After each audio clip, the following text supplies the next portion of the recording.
I grew up on the countryside, right next to a national park frequently visited by nature lovers and bird enthusiasts. It was the kind of park where you're not really allowed to bike or ride horses, only walk or run, but 10-year-old me felt it was a stupid rule, and did so anyway, because the trails were perfect for it. I knew fully well that I wasn't supposed to do that, and was caught a few times, but nothing much came of it apart from a half-hearted, "Don't do it again."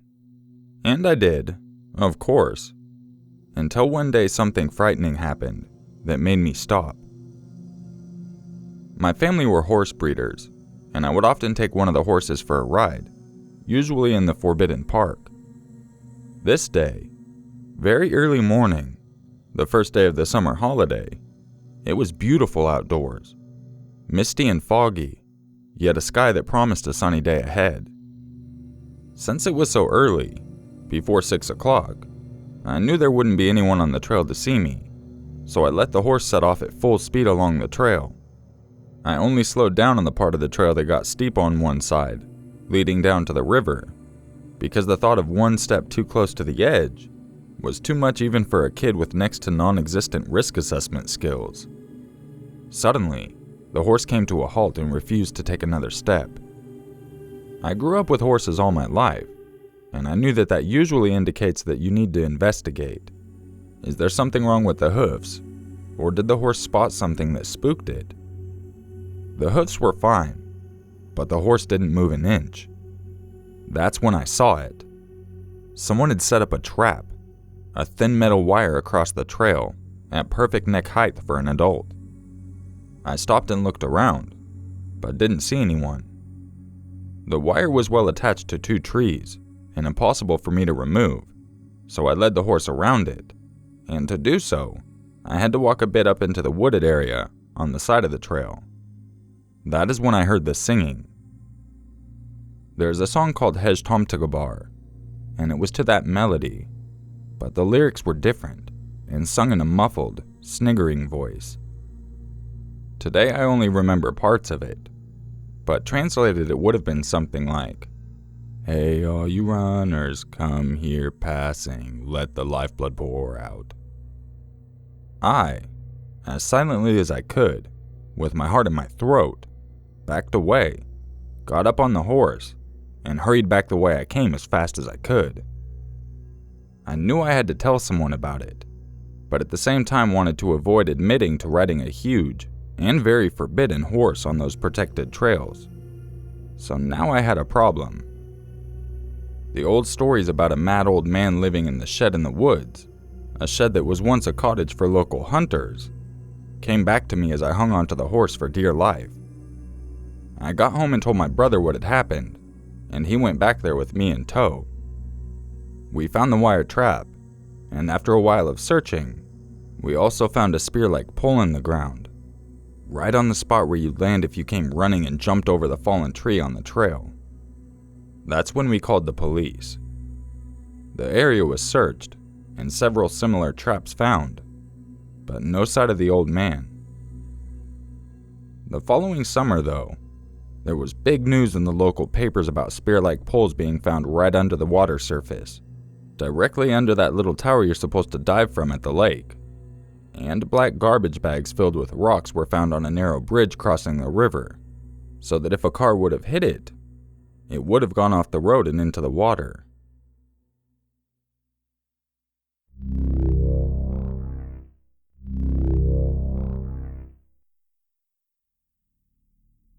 I've been riding trains since my mid-teens, and as a guy turning 22 soon, I still do.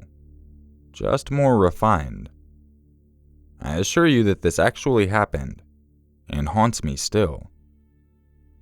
One time, I was hitchhiking and train hopping across the Midwest with this girl who called herself Ivy, who was probably about 20 then, to my 16.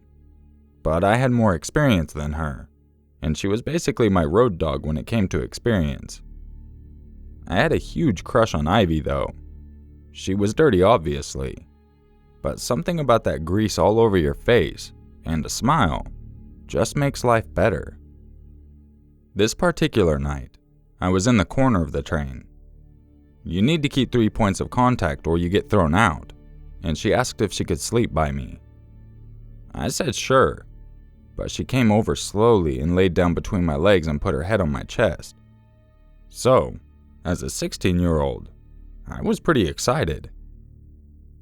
It's a little hard to sleep on a train, and it takes some getting used to, but Ivy was great at it, and I wasn't.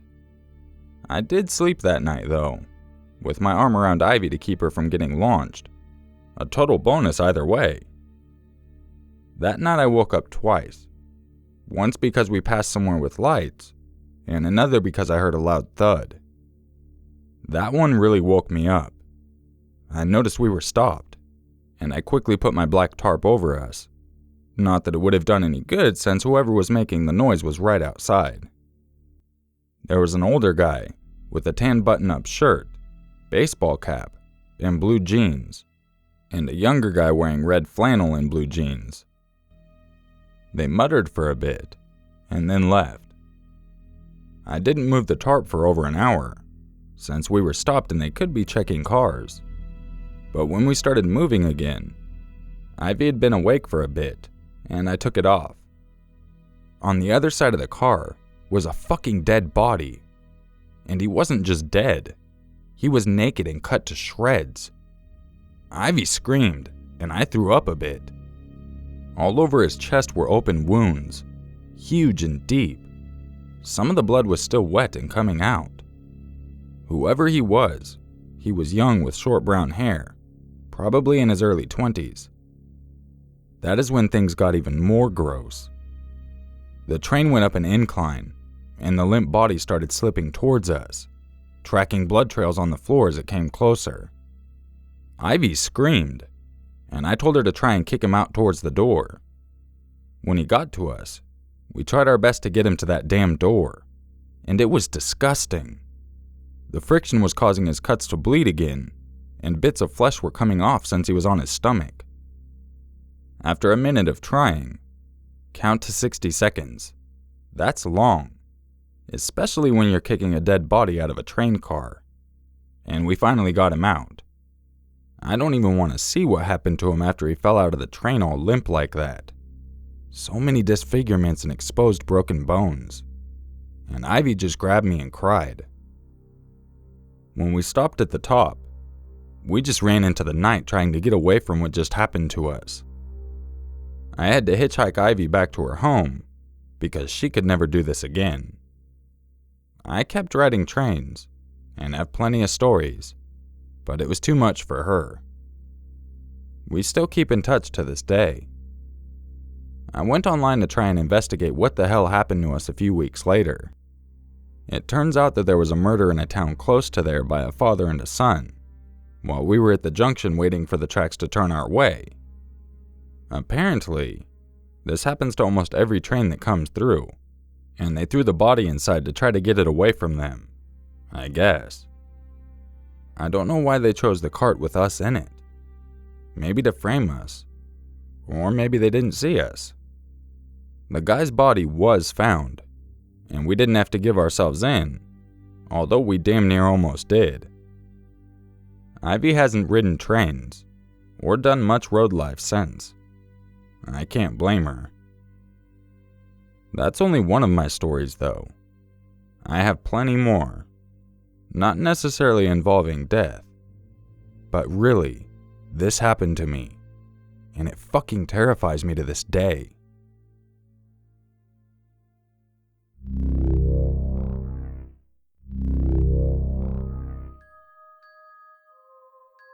If you enjoyed this video, you know what to do. If you would like a chance to have your story featured in an upcoming video, make sure you check out the description for information on how to submit your stories. I'm sure a lot of you have noticed that I haven't been uploading as frequently, and that's because we're slowly getting less and less stories submitted in. I do have quite a few for the topic of stalkers and sexual assault, and it's pretty obvious because those are the most common crimes. But I'm also trying to keep some variety on the channel. So if you have a scary story that you're interested in sharing, feel free to email me at urmaker6260@gmail.com. I hope you all had a wonderful weekend, and I'll catch you guys in the next video. And just remember, it's always scarier if it's true.